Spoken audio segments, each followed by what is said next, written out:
every time on a Monday ball you'd say, how did you get on at the weekend? Who did you play against? How did you play? He took a real interest in you. Well, my as a player. my first game was against Liverpool at Melbourne. Yeah. So again, it's a derby game. You've come from schoolboy football to professional football. You can be playing against professionals, which they did in that day. We beat them 2-0 anyway. I scored. Coming on a Monday, ball straight away. How did you get on the weekend? Well, you can't wait to tell him. But every time, whether it was good, bad, or different, ball, he'd be saying to you, how did you get on? So going back to when we played Arsenal, you come out, it was a nice sunny day, and again, you've run out, you're doing your warm-up. And it's not like now where you used to go out 45 minutes before. It was 5 minutes where you go and you had to get your sprints in, get done it. So I'm kicking the ball out, and we're getting a few crosses in. Next minute, I heard this voice, Ronny.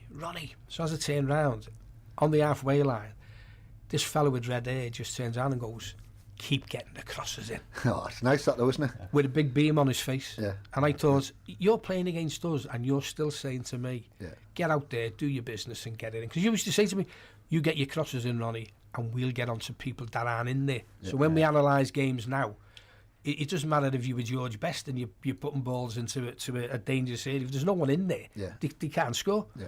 But that was lovely. And as I say again, I've got many stories about him, but that again, for me, epitomises what Alan Ball was about. I was manager at Runcorn. Was Mark Carter playing for you when you were at Runcorn? No. Was that before or after this time?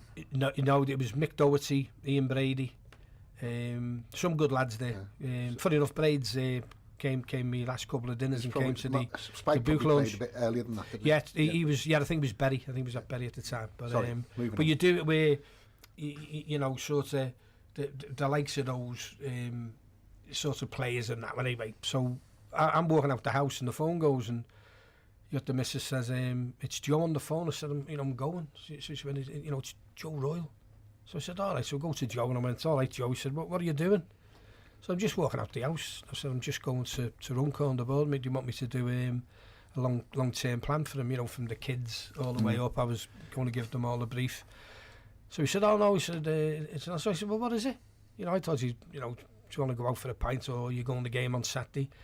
He said, no. He said, I want you to be Everton youth team coach. So he said, I'll give you time to think about it. So I went and thought about it.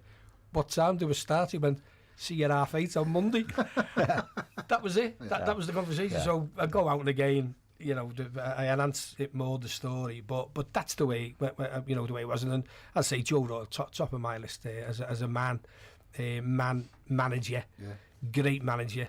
The Peter Johnson scenario. Well, again. You tell the story about it, but Joe still seems to today always comes to dinners, always see him at the Christmas parties and phones up. I speak to him a lot. He's at Wigan now as a consultant with Darren. Darren's there on the board, his son. Reedy's there as well. So he's back in football, but I was a bit sad that he sort of left Everton. I think we need that type of person to guide the likes of Mr. Mashiri and a few others. We've got to sort of get players who know how Everton ticks, and I think as a player, as a manager and a supporter, Joe ticks all them boxes certainly. And as I say, I've got a lot of respect for the man, and great company, really good company. He's done me forward in the book as well, which is very kind of him, and it's always good to see him. So one of the other things I've got jotted down here on my jottery is keeping Everton in the city of Liverpool. Are you very passionate about that? I was, Jeff, and I still am. I was one to go to Kirby, no disrespect to Kirby, but just a no-no, an absolute no-no. We were talking, my father died, and we were talking with my brother about his ashes, and we came about where do we go more than anywhere? We're religious, but we're not every Sunday going to church. And we said Goodison, and my dad's ashes are actually buried just to the side of the Gladys Street goal. Yeah. We know where they are, so... when Bramley Moor comes off, hopefully sooner rather than later, they'll have to decide something about that, because I'm really passionate about that as well, and other people. But the Kirby one was a no-no. I mean, we were the first in the city. We give you the ground, Jeff, didn't we? When we moved. I think we bought it off you. I don't want to be too controversial. Yeah. No, but you know what I'm trying to say. But tell you what, though, I wish we had paid the rent. I know. Yeah. Well, yeah. Well, we were the first to win the league there, by the way. But anyway, no, but going out to City is a no-no for me. I mean, it happened with Milton Keynes, the Dons. I'm a big supporter of Wimbledon, and I always think people have got to think about supporters long term. You know, my great-grandfather, my granddad, my dad, me, my kids, my grandkids, all Evertonians.